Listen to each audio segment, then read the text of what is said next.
사람은 누구나 태어나서 성장합니다. 성장하다가 황금 같은 청년기, 장년기를 보냅니다. 그런데 그 시간은 길지 않고 굉장히 짧습니다. 그 황금의 기간을 보내고 나면 나이 들고 늙고 병들고 그리고 죽어 세상을 떠납니다. 이건 누구나 다 겪는 인생의 생사고락입니다.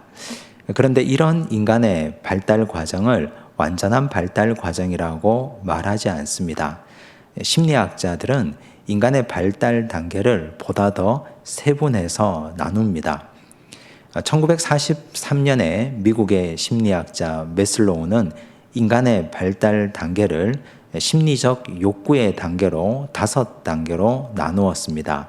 그 첫 번째 단계가 생리적 욕구이고 두 번째는 안전의 욕구입니다. 세 번째는 애정과 소속감의 욕구이고 네 번째가 존경의 욕구이며 다섯 번째가 자아실현의 욕구입니다. 그런데 매슬로우는 말하기를 이런 인간의 발달 단계의 과정은 물 흐르듯이 굉장히 자연스럽게 넘어가야 된다고 말했습니다. 만약 어떤 사람이 생리적 욕구의 단계에만 머물러 있으면 그 사람은 몸은 성장할지언정 정상적인 인간의 발달 과정을 겪는다고 말할 수 없습니다. 만약 어떤 사람이 애정과 소속감의 욕구의 단계에만 머물러 있고 그 다음 단계로 넘어가지 못한다면 우리는 그 사람을 사회화가 덜 된 사람이라고 부를 것입니다. 이런 인간의 발달 과정은 서양의 학자들만 말한 것이 아니고 동양에서도 역시 비슷한 사고가 존재했습니다.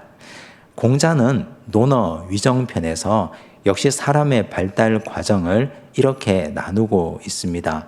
15세가 되면 지학해야 하고 30이 되면 이립해야 하며 40이 되면 부록해야 하고 50이 되면 지천명하고 60이 되면 이순하며 70이 되면 종심소욕해야 한다고 가르쳤습니다. 15세가 되었음에도 불구하고 학문의 뜻을 품지 못하고 30이 되었음에도 불구하고 도덕적으로 바로 서 있지 못하고 40이 되었음에도 불구하고 여러 가지 세상 유혹에 흔들려서 이리저리 끌려다니는 사람은 큰일을 하지 못하는 사람이고 이 세상에서 그다지 쓸모없는 사람이 될 것이라고 공자가 말했습니다. 동서양을 막론하고 여러 학자들이 이렇게 인간의 발달 단계를 나누는 걸 우리는 보면서 참 지당한 말씀이다 하고 고개를 끄덕이지 않습니까? 그런데 영적인 발달 단계도 분명히 있습니다. 우리가 믿음 생활 다 하고 있는데 신앙생활 하고 있는 사람의 영적 발달 단계 중에 가장 획기적인 단계는 하나님을 만나기 이전과 하나님을 만나고 난 이후에 우리의 달라진 삶입니다. 창세기 1장에서는 하나님께서 천지를 창조하신 사건을 다루고 있으나 그러나 사실 우리 인간에게 적용시켜 볼 말씀이 훨씬 더 많습니다. 우리가 하나님의 새 창조 이전의 우리의 인생은 흑암과 혼돈과 공허의 상태였습니다. 하지만 우리 모두가 하나님을 만나고 난 이후에는 흑암에서 빛으로 그리고 혼돈에서 질서로 공허에서는 체험으로 변화됩니다. 그런데 가끔 믿음 생활을 잘 한다고 자부하는 사람들 중에도 아직까지 이런 변화를 확실하게 겪지 못한 사람들이 굉장히 많습니다. 오늘 이 말씀을 통해서 나는 믿음 생활 한다고 했는데 수십 년 신앙생활 하고 있는데 확실하게 변화되었는지 확실하게 창조 이전의 단계에서 창조 이후의 단계로 넘어갔는지 우리 자신을 말씀에 비추어서 돌아보는 은혜의 시간이 되었으면 좋겠습니다. 하나님의 창조는 첫째로 흑암에서 빛으로의 창조입니다. 오늘 읽은 말씀 3절 말씀을 보십시오. 함께 읽겠습니다. 하나님이 이르시되 빛이 있으라 하시니 빛이 있었고 하나님께서 온 세상 만물을 창조하시는 그 첫날에 하나님의 첫 번째 말씀이 빛이 있으라 하신 말씀이었습니다. 하나님이 이렇게 빛이 있으라 말씀하심으로 흑암이 물러났습니다.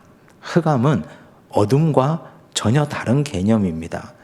빛이 조금 있고 어둠이 훨씬 더 많은 어둠이 아니라 흑암은 빛 자체가 존재하지 않는 것을 의미합니다. 빛이 없는 삶은 어떻게 됩니까? 빛이 없으면 어떤 일도 할 수 없습니다. 흑암 가운데 있어서는 어떤 일도 시작해 볼 수가 없습니다. 아무것도 할 수 없는 암흑천지이기 때문에 그렇습니다. 그러므로 하나님께서 태초에 첫날에 빛을 창조하셨다는 것은 이제부터 내가 일하겠다. 빛을 창조하심으로 이제는 내가 특별한 일을 하겠다는 하나님의 선언입니다. 똑같은 이야기를 요한복음 1장 4절에서는 다음과 같이 말씀합니다. 함께 읽습니다. 그 안에 생명이 있었으니 이 생명은 사람들의 빛이라. 여기는 생명이라는 말과 빛이라는 말이 나옵니다. 생명은 누구입니까? 빛은 또한 누구입니까? 요한이 말하는 생명, 요한이 말하는 빛은 바로 우리 주 예수 그리스도를 의미합니다. 예수님께서 빛이 되시고 예수님께서 생명이 되셨습니다. 이 말씀을 오늘 우리에게 적용시켜 보면 창조 이전의 우리의 상태는 예수님 없는 상태였습니다. 그래서 흑암이었습니다. 흑암에 살아가는 사람들은 저마다 열심히 일을 합니다. 열심히 일을 하고 열심히 노력합니다. 그러나 생산적인 일을 하지 못합니다. 생명력 있는 일을 하지 못하고 열매를 맺지 못합니다. 예수님을 만나기 이전, 생명을 만나기 이전, 빛 대신 주님을 만나기 이전 우리의 삶을 한번 돌아보십시오. 우린 열심히 수고했습니다. 경제적으로도 수고했고 돈도 열심히 벌였습니다. 땀도 열심히 흘렸습니다. 그런데 우리가 맺은 열매를 한번 보십시오. 그 열매 가운데 과연 생명을 살리는 열매가 있었는지, 그 열매 가운데 정말 창조주 하나님을 기쁘시게 하는 열매가 있었는지, 그 열매는 모두 다 나를 기쁘게 하는 열매 아니었습니까? 그 열매는 모두 다 나의 영광을 위한 열매 아니었습니까? 사실 그 열매는 사람을 살리는 열매라기보다도 사망의 권세, 공중의 권세 잡은 사탄이 기뻐하는 열매 아니었습니까? 그러나 주님을 만나고 난 이후, 생명 되신 주님, 빛 되신 주님을 만나고 난 이후에, 창조 이후에 우리가 만나고 맺은 열매는 다릅니다. 생명 있는 열매를 맺습니다. 예수께서 생명이 되시고 예수께서 빛이 되시기 때문에 그렇습니다. 우리는 이런 인생을 살아간 수많은 사람들을 알고 있습니다. 그 중에 대표적인 사람이 중세 신학의 아버지라고 불리는 아우구스티누스입니다. 아우구스티누스는 굉장히 유명한 사람입니다. 그리고 그는 어려서부터 명석한 두뇌를 가지고 있었습니다. 그의 부모님은 그에게 큰 기대를 가졌습니다. 법률을 공부해서 위대한 법률학자가 되었으면 좋겠다 생각하고 그를 카르타고에 유학을 보냅니다. 하지만 그는 법률에 별 관심이 없었습니다.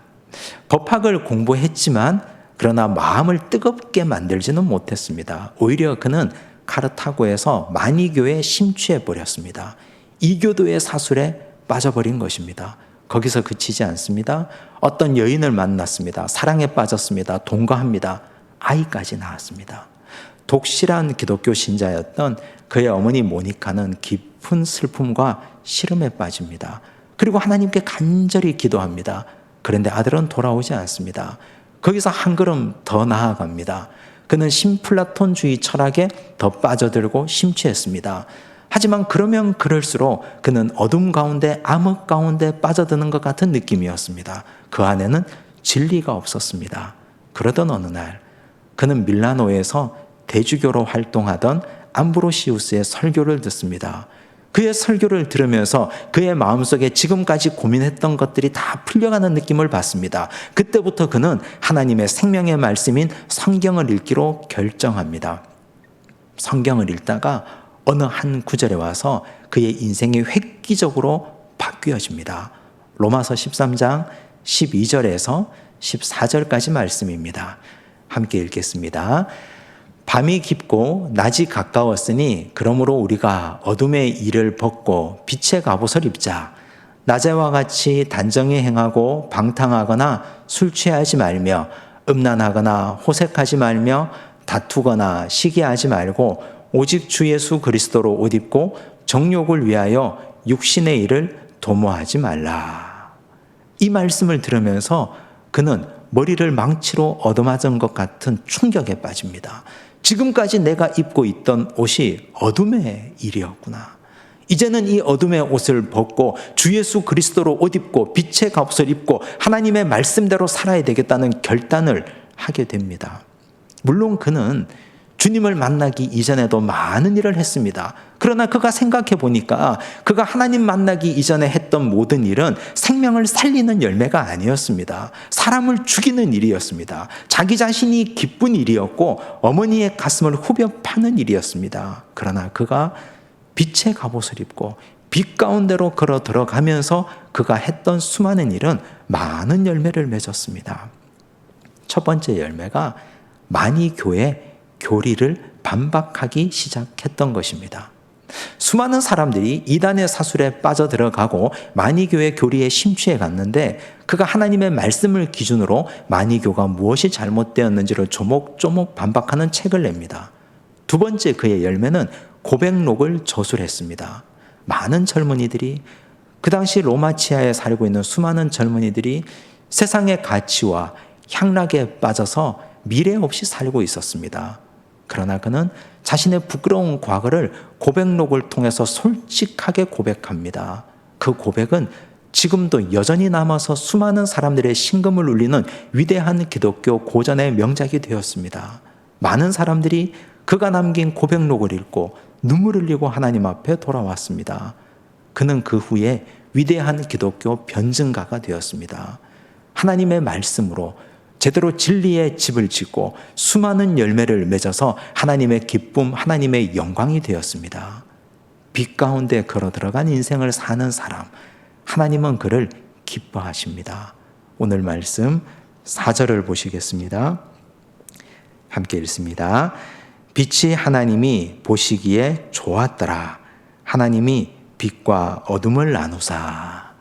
하나님은 빛 가운데로 걸어가고 흑암의 세력을 벗고 빛으로 살아가는 우리를 보고 기뻐하십니다. 우리는 이렇게 기도하지 않습니까? 하나님, 제가 하나님의 기쁨이 되고 싶습니다. 찬양도 하지 않습니까? 나 주님의 기쁨 되기 원하네. 그런데 우리는 왜 빛으로 살지 않습니까? 어둠의 일을 벗고 하나님 기뻐하시는 아름다운 빛 가운데로 걸어 들어가서 빛 대신 주님과 생명을 살리는 일을 하시기 바랍니다. 그러면 우리 인생은 하나님께서 기뻐하시는 아주 행복하고 아름다운 인생이 될 것입니다. 두 번째, 하나님의 창조는 혼돈에서 질서를 만드신 창조입니다. 오늘 말씀 9절과 10절을 보십시오. 함께 읽습니다. 하나님이 이르시되 천하의 물이 한 곳으로 모이고 묻이 드러나라 하시니 그대로 되니라. 하나님이 묻을 땅이라 부르시고 모인 물을 바다라 부르시니 하나님이 보시기에 좋았더라. 14절도 읽습니다. 하나님이 이르시되 하늘의 궁창에 광명체들이 있어 낮과 밤을 나뉘게 하고 그것들로 징조와 계절과 날과 해를 이루게 하라. 오늘 이 말씀을 보면 하나님의 위대하고 아름다운 창조는 혼돈에서 질서를 만든 것임을 알 수 있습니다. 창조 이전의 상태가 어땠습니까? 어디가 바다인지 어디가 땅인지 알 수 없습니다. 흑암 때문에 해도 달도 별도 없었습니다. 그런데 하나님께서 창조하신 이후에 세상의 모든 물을 한 곳에 모았습니다. 바다가 되었습니다. 당연히 바다가 생기니 반대급부로 땅이 드러납니다. 질서가 생겨난 것입니다.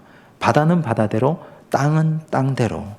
하나님께서 하늘의 광명체를 만들어 세우셨습니다. 해는 낮을 주관하게 하시고 달과 별은 밤을 주관하게 하셨습니다. 이전은 암흑천지였지만 이제는 온 우주의 삼라만상이 하나님의 질서 가운데 들어서서 살게 된 것입니다. 이것이 창조의 영광이요 창조의 신비입니다. 여러분들은 질서를 무엇이라고 생각하십니까? 제가 만약 여러분들에게 여러분은 질서 가운데 살고 있습니까? 라고 질문하신다면 어떻게 대답하시겠습니까? 아마 어떤 분은 이렇게 말씀하실 것입니다. 목사님, 저는 질서 가운데 살고 있습니다. 이 나라의 법과 질서를 잘 지키고 살고 있고요.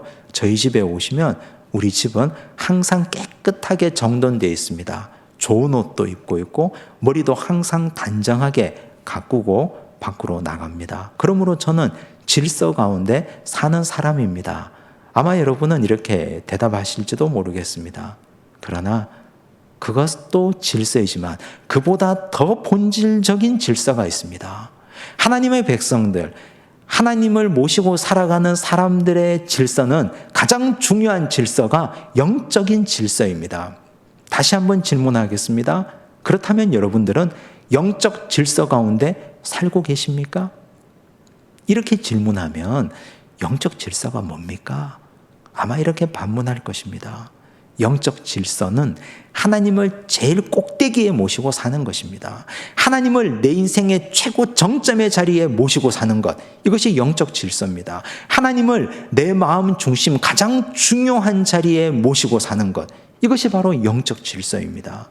여러분은 하나님을 마음 중심에 모시고 사십니까?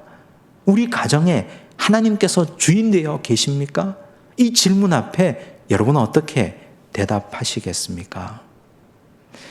예수님께서 이 땅에 공생의 생활을 하시던 중에 한 제자가 예수님께 나와서 이렇게 질문한 적이 있습니다. 마태복음 8장 21절과 22절입니다. 함께 읽을까요? 제자 중에 또 한 사람이 이르되 주여 내가 먼저 가서 내 아버지를 장사하게 허락하옵소서. 예수께서 이르시되 죽은 자들이 그들의 죽은 자들을 장사하게 하고 너는 나를 따르라 하시니라. 우린 이 말씀을 어떤 느낌으로 읽으십니까? 주님은 천륜도 없고 일륜도 거스르는 분이신가?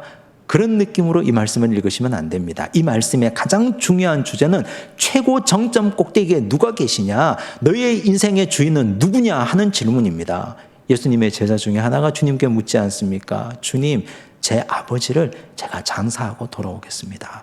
그때 주님께서 결단하라고 말씀하십니다. 너의 아버지는 저 하늘에 계신 하나님 아버지이시냐? 아니면 죽은 너의 육체의 아버지이시냐?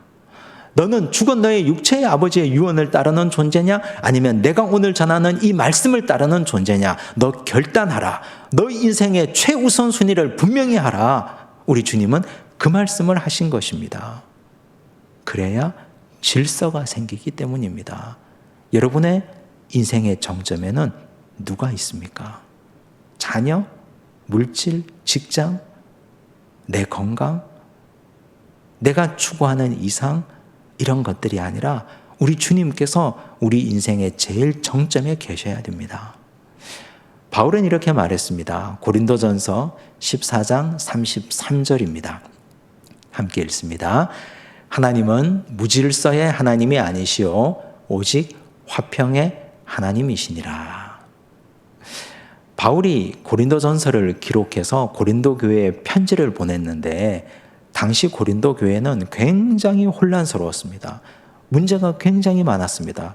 그 중에 심각한 문제 중에 하나가 은사 사용의 문제입니다. 고린도 교회에는 은사가 넘치는 사람들이 많았습니다. 방언하는 사람들, 병 고침의 은사를 받은 사람, 예언하는 사람, 가르치는 은사를 가진 사람. 그런데 이런 은사를 가진 사람들이 자기들끼리 똘똘 뭉쳐 있었습니다. 방언하는 은사끼리 모여서 우리의 은사가 최고다. 병 고치는 은사를 가진 사람들끼리 모여서 우리의 은사가 최고다. 예언하는 은사를 가진 사람들은 그들의 은사가 최고다. 그렇게 다투고 있었습니다. 그래서 바울이 이 말씀을 기록한 것입니다.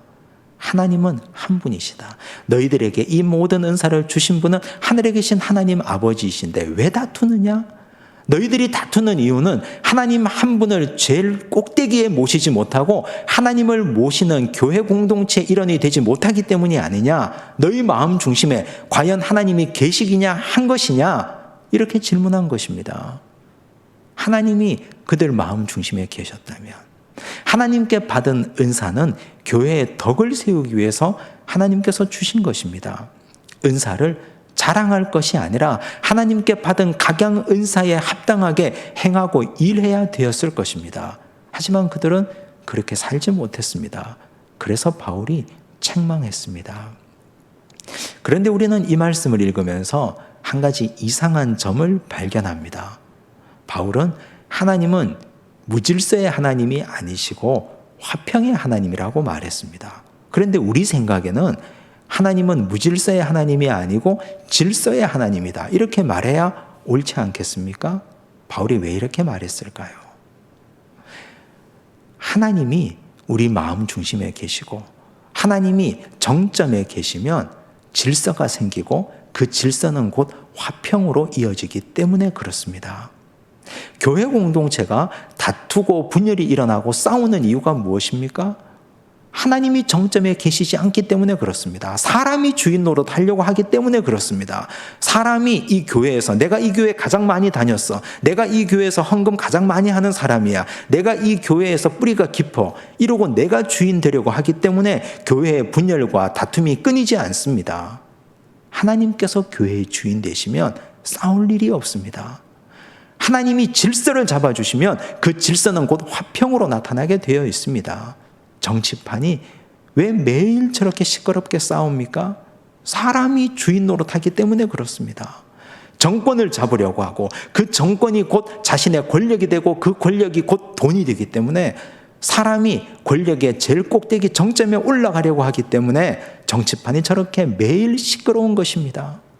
가정에 여러분은 무엇이 있으면 행복할 것이라고 생각합니까? 우리 가정에 이것만 있으면 우리는 다툼이 없을 것이다. 돈이 많으면 다툼이 없을 것 같습니까?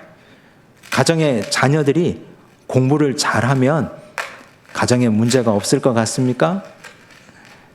가정에 건강한 사람만 넘쳐나면 문제가 없을 것 같습니까? 그렇지 않습니다, 여러분. 가정에 하나님이 주인 되셔야 됩니다. 하나님께서 주인 되시는 가정이 되어야 가정에는 문제가 일어나지 않습니다. 우리 가정에 하나님께서 주인 되셔야 됩니다. 여기서 한 가지 더 나아가 보겠습니다. 여기서 한 가지 더 우리 마음, 심령 깊숙한 곳을 살펴보시기 바랍니다.